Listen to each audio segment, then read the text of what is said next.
주 예수 그리스도의 이름으로 감사하며 기도드립니다. 아멘. 네. 왜 이 자리에 서는 게 필리핀에 갔다 오니까 좀 어색하게 느껴집니다. 한 주 만인데도요. 이게 뭐지? 좀 그런 생각이 들 정도로 좀 그런 어색함이 있는 것 같습니다.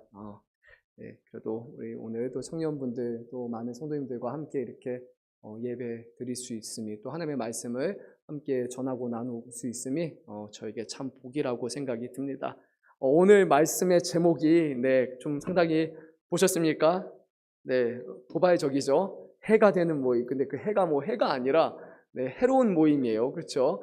그래서 이 말씀을 저한테도 상당히 부담스러운 말씀이에요. 그래서 우리가 말씀을 곰곰이 한번 살펴보면 좋을 것 같습니다. 오늘 사도 바울은요, 고린도 교회 말씀을 전하면서 지금 고린도 교회 안에 이루어지는 그 모임 자체가 본래 유익이 되는 것이 당연한 것인데, 근데 유익이 되지는 못할 망정 오히려 해가 되고 있다라고 이렇게 사실을 전합니다.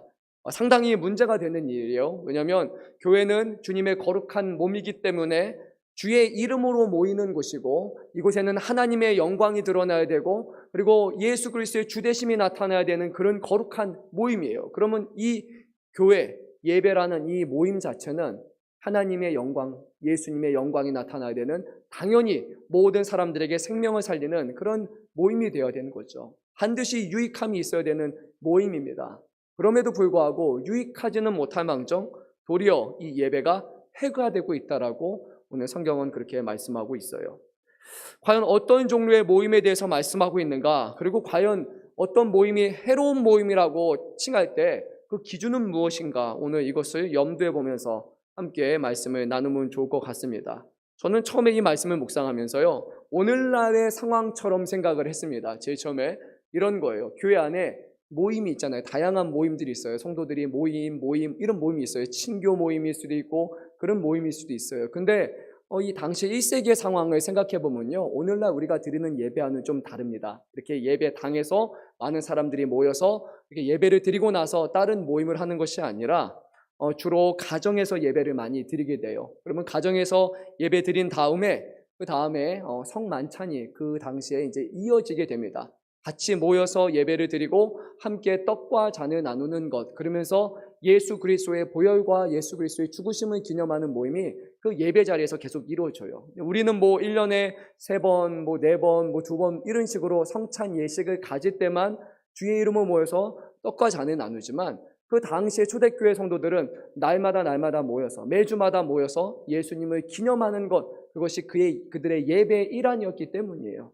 그렇게 보면 오늘 여기서 성경 말씀하시는 이 맥락은 뭐냐면 바로 예배의 자리, 하나님의 이름을 모이는 이 교회의 예배, 그리고 예배에 이어지는 그 순서의 일환인 이 성만찬 자체가 오히려 해로운 모임이 되었다. 다른 말로 하면 예배 모임 자체가 지금 해로운 모임이 되었다라고 성경은 그렇게 말씀하고 있습니다.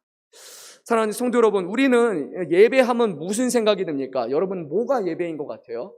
9시 예배, 그렇죠? 우리가 찬양하고 기도하고 말씀을 전하고 하는 그거 자체가 우리에게는 정형화된 그런 예배의 틀이고 모습이잖아요. 그러면 그 순서에서 목사님이 제가 깜빡하고 빠져가지고 말씀을 못 전하거나, 아니면 누가 기도 당번인데 그분이 나오지 못하거나, 아니면 찬양대가 찬양을 준비하지 못하거나, 뭔가 순서가 하나 빠지면 이거 예배가 되게 잘못된 것 같다라고 우리는 예배 요소를 그 정도로 생각을 하게 될 거예요. 그게 우리의 정형화된 예배 틀이니까요.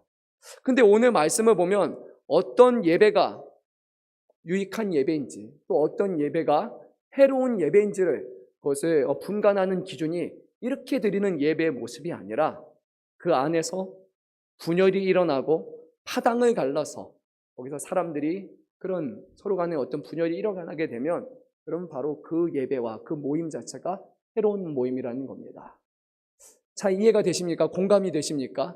이렇게 모여서 예배를 드린다고 해서 하나님이 기뻐하시는, 하나님 앞에 온전한 유익이 있는 예배가 아니라, 이렇게 모였다 할지라도, 아니면 여기에 10배가 되는 사람이 모였다 할지라도 거기에 서로 분열이 있다면, 서로 편가름이 있다면, 서로 파당이 있다면 그 예배 자체는 하나님 보시기에 해로운 예배다라는 거예요. 아무리 열심히 예배 드려도, 아무리 열심히 찬양을 드려도, 아무리 말씀을 열심히 준비하고 전해도 파당이 분열이 이미 나 있다면 모임 자체가 하나님 보시기에는 오히려 불필요한 그런 예배라는 거예요. 유익이 없는 정도가 아니라 해로운 예배라고 말씀하고 있습니다. 안타까운 사실은요, 오늘 사도 바울은요, 이 소식을 들었을 때 18절 말씀을 보면 먼저 너희가 교회에 모일 때 너희 중에 분쟁이 있다 함을 듣고 어느 정도 믿거니와 라고 말해요. 그러니까 분열이 있다는 소식을 들었을 때 사도 바울이 아니야, 그런 일은 있을 수 없어. 고린도 교회는 하나님이 기뻐하시는 예배, 하나님을 영화롭게 하는 그런 교회야 라고, 이런 일은 없어라고 생각해야 되는데 사도 바울이 내리는 판단은 이겁니다. 그럴 수 있다라고 이미 벌써 가정하고 생각하고 있다는 거예요. 고린도 교회 자체가 이미 그 안에 분열이 있었고 그 안에 문제가 있었던 교회이기 때문에 이런 소식이 들려오는 것이 그다지 놀라운 것이 아니라 일어날 것이 일어났구나라는 그런 식으로 사도 바울은 이 상황에 대해서 지금 생각하고 있는 겁니다. 그 다음에 이어지는 19절 말씀은 조금 쉬운 말씀은 아닙니다. 왜냐하면요, 우리 한번 이 말씀을 읽어볼게요. 네, 너희 중에 파당이 있어야 너희 중에 옳다 인정함을 받는 자들이 나타나게 되리라. 그래서 많은 주석가들과 신학자들은 이렇게 말합니다. 고린도전서 전체에서 가장 어려운 말씀이 19절이다. 하나 꼽으면 이해 불가능한 그런 너무나 어려운 말씀이다라고 해요. 왜냐하면 파당이 있어야 너희 중에 옳다 인정함을 받은 사람들이 나타나게 된다라는 말씀 자체가 이해하기 좀 어려워요. 파당이 있는 것이 당연한 것인가? 파당의 유익을 말하고 있는 것인가? 아니면 여기서 말하는 파당이 무엇인가? 이 부분이 좀 어렵지만 저는 말씀을 묵상하면서 한 두 가지 정도를 생각해 볼 수 있을 것 같아요. 정말 오늘 문자적으로 이 말씀을 그대로 받는다면 이 교회 안에 파당, 어떤 것이 모임이 2개로 나눠지든지 3개로 나눠지든지 4개로 나눠지든지 나눠짐이 있을 때 비로소 그 안에 누가 신실한 성도이고 누가 신실하지 않은 성도인지가 구별이 된다라는 그런 말씀으로 우리가 이해할 수 있는 거예요. 이런 말씀으로 보게 되면 세례 요한이 마태복음 3장 11절 12절 말씀에서 했던 말씀과 비슷한 맥락입니다. 어떤 말씀이냐면요, 세례 요한이 이렇게 말했어요. 나는 물로 너에게 세례를 주거니와. 기억이 나시죠? 근데 예수님은 뭐로 주신다고요? 네, 성령과 불로 세례를 베푸신다라고 그렇게 말씀해요. 근데 거기서 끝이 아니라 그 이어지는 말씀이 이러합니다. 손에 키를 들고 자기의 타작마장을 정하게 하사 알곡은 모아 곡간에 들이고 쭉정이는 꺼지지 않는 불에 태우시리라 라고 그렇게 말씀을 합니다. 그러니까요, 물로 세례를 받으면 다 신자 같아요. 물로 세례 받은 사람들은 다 하나님 앞에 거룩한 성도 같아요. 그런데 그게 아니라 예수님이 오셔서 우리에게 베푸시는 세례는 물 세례가 아니라 성령과 불의 세례이기 때문에 정말 누가 참된 신자인지 누가 가짜 신자인지 예수님을 통해서 그것이 구분이 된다는 거예요. 누구는 알곡이 되어서 곡간에 모아들이는 그런 신실한 신자가 될 것이고, 누구는 성령 받지 못하고 오히려 그 안에 불로 심판을 받아야 될 가짜 성도가 있어서 그 사람들은 쭉정이로 결국 꺼지지 않는 불에 태움을 받게 될 것이다 하는 그런 말씀이에요.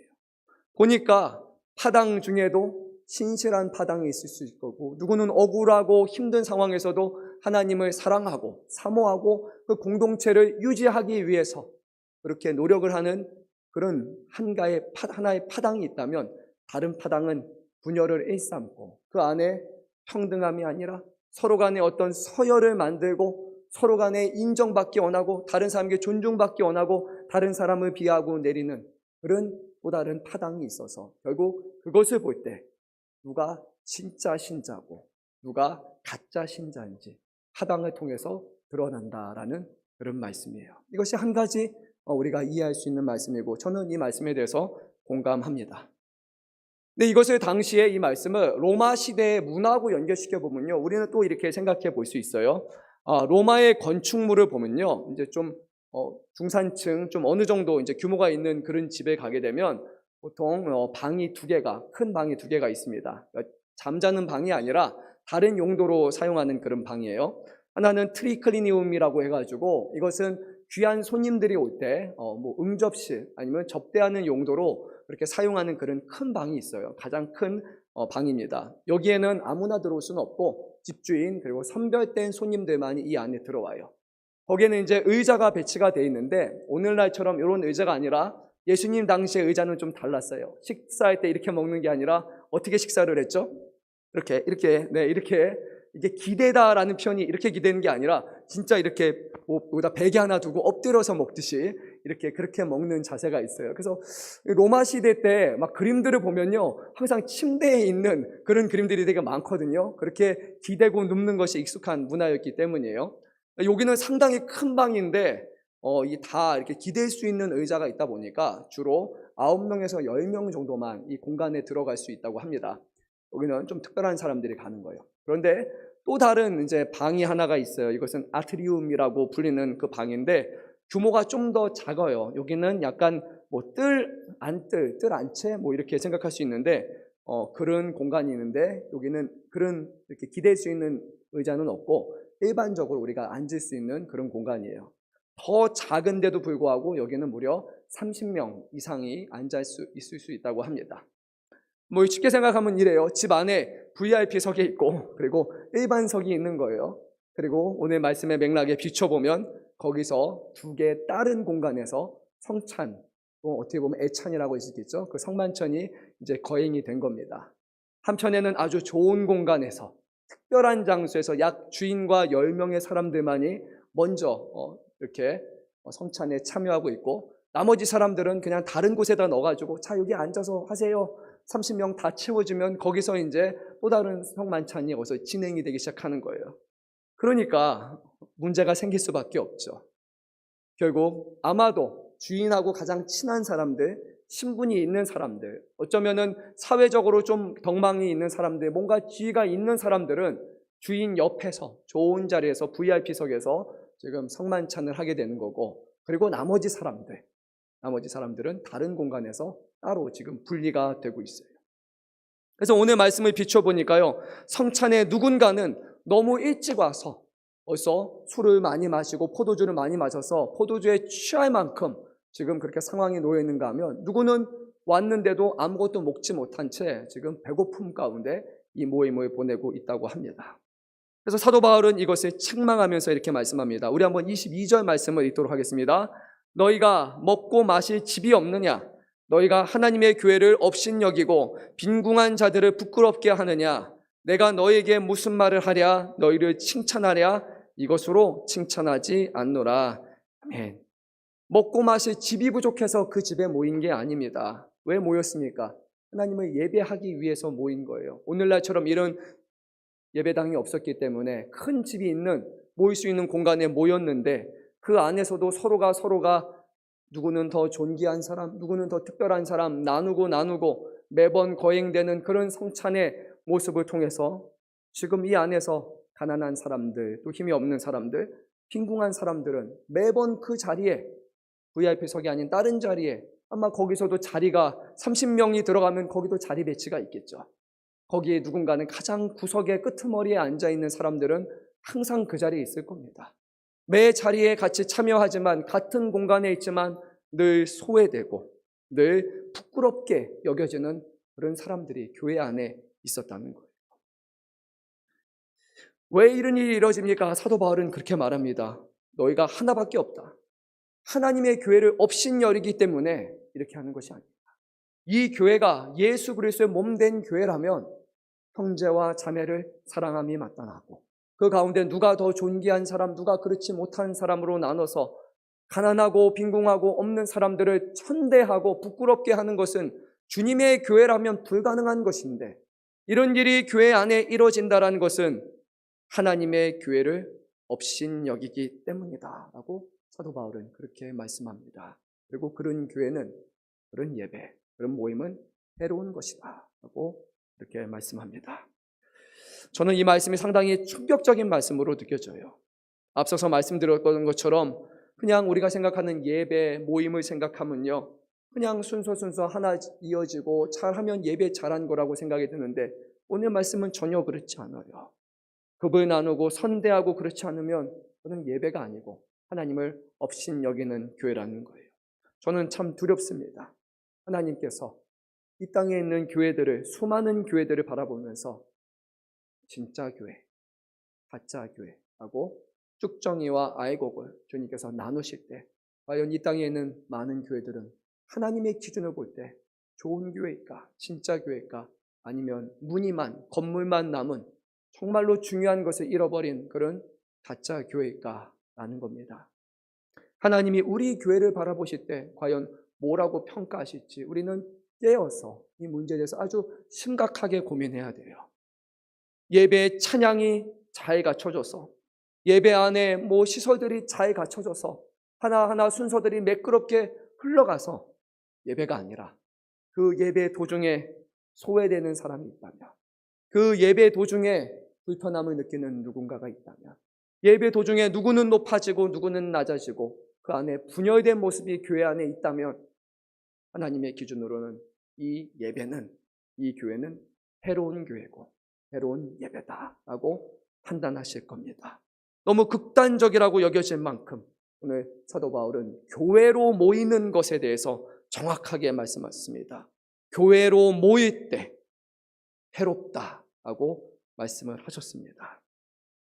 뿐만이 아니라 오늘 말씀을 우리의 삶 가운데 좀 적용해 본다면요, 우리는 이렇게 생각해 볼 수 있을 거예요.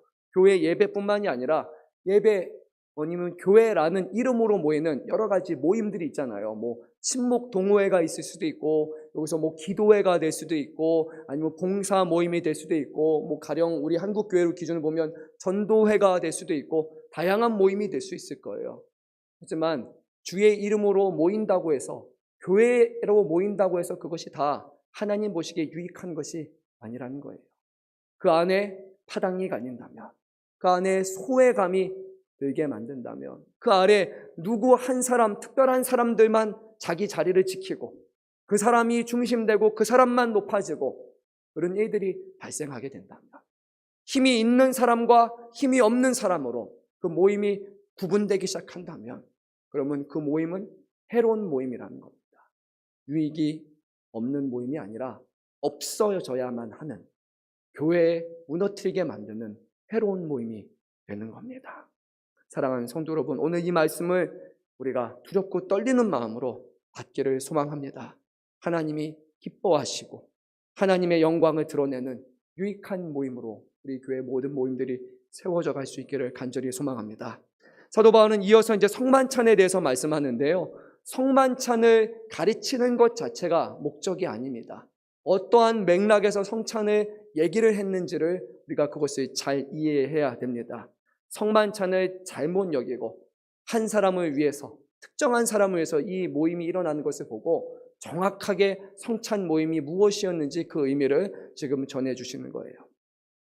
성만찬은 사람이 제정한 것이 아니라 오늘 말씀을 보니까 예수 그리스도께서 제정하신 것이다 라고 성경은 분명히 말씀하고 있습니다. 또 예수님께서 잡히시던 밤에 떡을 가지고 축사하시고 떼어 이르시되 이것은 너희를 위하는 내 몸이니 이것을 행하여 나를 기념하라 하고, 그리고 나서 식후에 또 그와 같이 떡이 아니라 이번에는 포도잔을 드셨어요. 이것은 원래는 유대인들이 하는 그런 유월절 식사의 형식을 띈 것인데, 그런데 어찌됐든 처음에는 떡을 떼었고 두 번째는 이번에는 포도주를 들면서 주님이 말씀하셨습니다. 이 잔은 내 피로 세운 새 언약이니 이것을 행하여 마실 때마다 나를 기념하라 하신 것입니다. 사도 바울은 말합니다. 두 번에 걸쳐서 반복되는 표현이 있어요. 혹시 기억이 나십니까, 여러분? 뭐를 하는 것이라고요? 떡을 떼고 잔을 마시는 것은 누구를? 예수님을 기념하는 것이다 라고 말씀했어요. 성찬의 모든 의미는 예수님을 기념하는 것이다.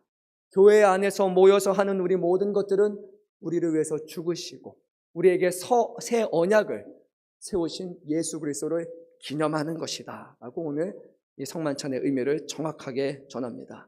그러면 우리가 이 말씀을 오늘 삶 가운데 한번 생각해 봅시다.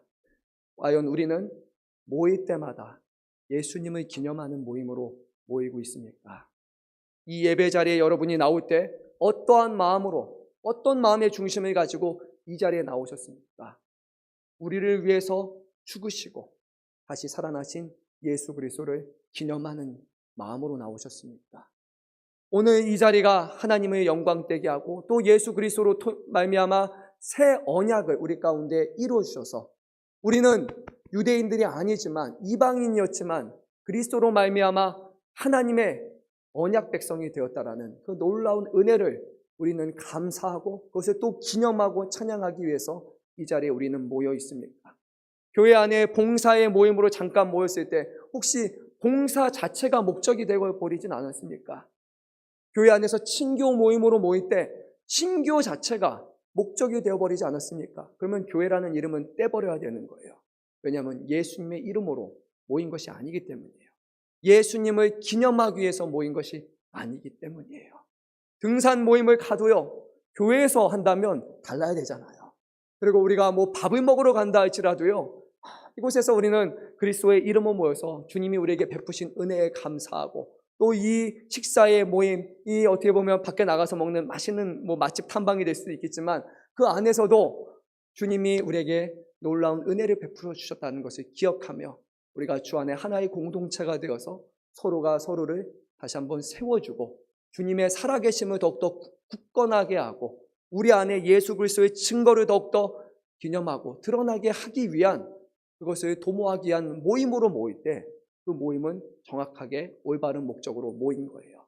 그게 아니라면요, 아니면 교회라는 이름으로 모이는 것은 온당하지 않은 겁니다. 그것이 오늘 성경이 우리에게 말씀하는 바입니다. 만약에 이전까지 몰랐다라면 이제는 그것을 기념하며 모이십시오. 가끔 교회 안에서 모였는데 기도도 하지 않아요. 함께 모여서 하나님의 영광이 나타나기를, 하나님이 이 가운데 함께 하시기를 기도로 시작하는 것이 기본이고, 그리고 모든 모임을 폐할 때 하나님, 우리가 부족하지만 우리가 혹시라도 이곳에서 행한 것이 하나님의 영광을 가리거나 하나님의 은혜를 덮는 그런 잘못된 일을 했을까 봐 염려하는 마음으로 하나님, 항상 좋은 것만이 드러나게 하십시오라고 하나님 앞에 기도하고 폐하는 것은 모든 교회 모임의 기본 중에 기본입니다. 그렇지 않고서 우리의 마음이, 우리가 모인 목적이 그래 우리 어디 가자, 우리 뭐 하자, 그것 자체만 혈안된다면 거기서 다툼이 일어날 때 어떻게 그 문제를 해결하시겠습니까? 주의 이름으로 모이지도 않고 주님의 도우심을 구하지도 않고 사람끼리의 분열과 다툼이 되어버릴 때 과연 우리는 그 모임들을 어떻게 다시 세워날 수 있습니까? 사랑하는 성도 여러분, 항상 주님의 이름으로 모여야 할 줄로 믿습니다. 우리 청년분들 자주 하는 거 있죠? 요즘에 풋살 많이 하잖아요. 기도하고 있어요?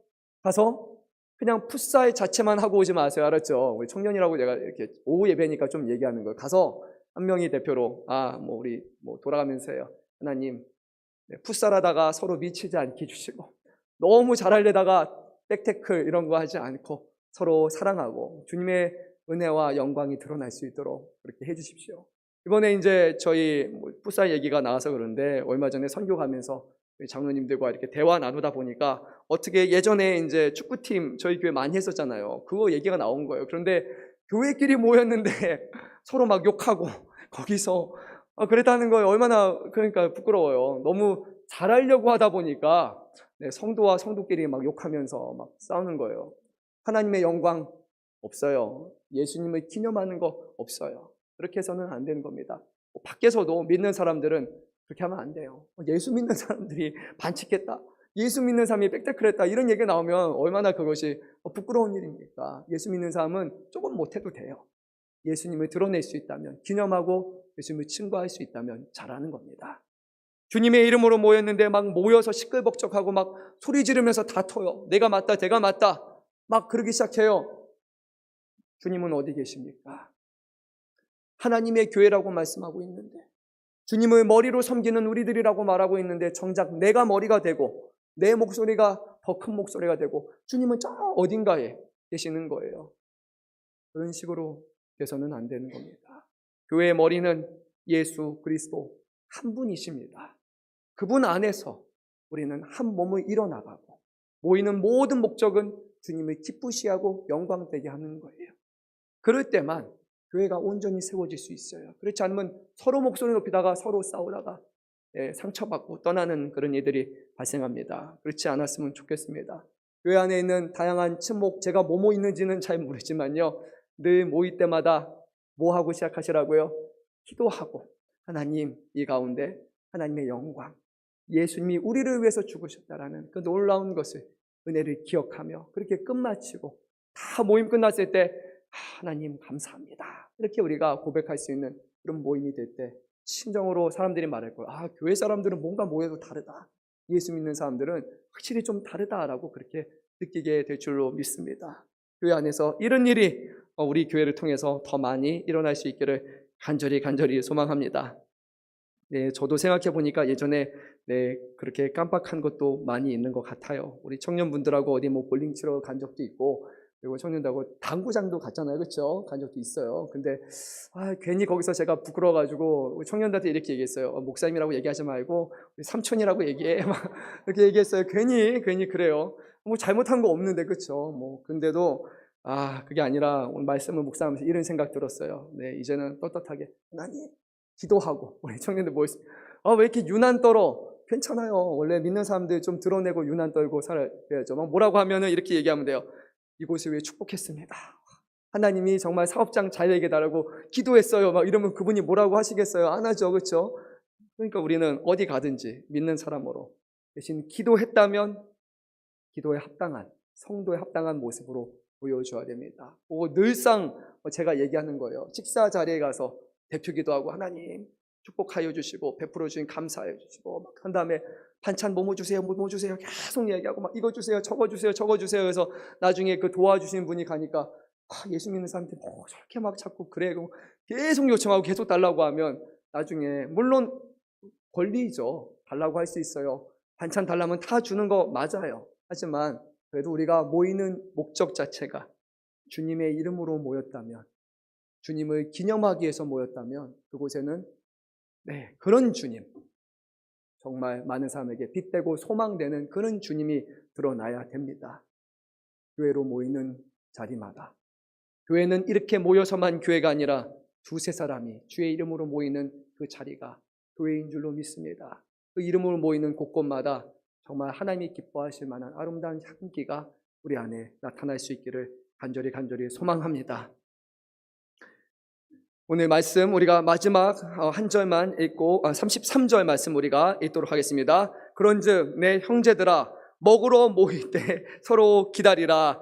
이 한 절만 들으니까 되게 재밌죠. 그렇지 않았다고 합니다. 사람들이 자기 먼저 온 사람 위주로 먼저 왔으니까 대접받고 먼저 왔으니까 하는 것이 너무 당연한 것처럼 여겨졌다는 거예요. 그래서는 안 됩니다. 오죽했으면 사도 바울이 기다려서 교회는 모든 일에 하나가 되어야 되지 않겠냐라고 그렇게 말씀을 합니다. 식사 모임만이 아니라 할지라도 때로는 누군가가 늦어질 때 그 사람을 위해서 기다려주는 것, 그것이 바로 교회 공동체가 해야 되는 것입니다. 그럴 때 그 안에 하나님의 사랑이 참 사랑으로 나타나는 겁니다. 오늘 사도 바울은 이렇게 말합니다. 우리가 우리를 살폈으면 판단을 받지 아니하려니와 우리가 판단을 받는 것은 주께 징계를 받는 것이니 이는 우리로 세상과 함께 정죄함을 받지 않게 하려 하심이라. 아멘. 무슨 뜻입니까? 우리가 세상에 믿는 사람들과 동일하게 살아간다면, 동일한 방식으로 행한다면 하나님께서 세상을 심판하실 때 교회도 같이 그 심판에 속하게 된다는 거예요. 같이 심판을 당하는. 근데 그게 아니라 교회가 바르게 행할 때 우리는 하나님의 심판과 정죄함 가운데 자유로울 수 있다는 겁니다. 교회라고 해서 하나님이 심판하지 않으십니까? 그렇지 않습니다. 우리가 전하는 예레미야 말씀만 봐도 예루살렘, 하나님은 그곳을 친히 심판하시고 예루살렘의 백성들을 포로로 보내주셨죠. 요한계시록에 있는 소아시아 교회에 있는 7교회에게 문안하라. 그 편지 안에서도 하나님은 누구를 제일 먼저 판단하셨습니까? 세상이 아니라 교회였어요. 왜냐하면 교회는 예수님의 이름으로 모인 거룩한 공동체이기 때문에 아마도 주님이 이 땅에 오시면 가장 먼저 바라보실 곳이 어디겠습니까? 교회겠습니까? 교회가 아닌 곳이겠습니까? 교회입니다. 주의 이름으로 모인 곳이기에 하나님의 관심은 늘 교회를 향하고 있다는 것을 기억하시기 바랍니다. 하나님 앞에 기쁘시게 하고 온전한 영광 돌리는 그런 교회 모임으로 이루어지기를 바랍니다. 이번에 이제 청소년부 또 수련회 갑니다. 그 모임 가운데도 하나님의 영광이 드러날 수 있도록 계속해서 우리가 기도해 주시고 우리 청년부 수련회 교회 안에서 모이는 수많은 모임들 안에 늘 하나님의 영광이 나타나고 예수 그리스도의 증거가 나타나는 그런 복된 교회가 될 수 있도록, 모임이 될 수 있도록 우리 오늘 이후로부터 늘 그 마음을 가지고 함께 또 하나님이 기뻐하시는 일들을 이뤄나가시기를 간절히 소망합니다. 우리 찬양을 한 곡 부르도록 하겠습니다. 오늘 불렀던 찬양이죠.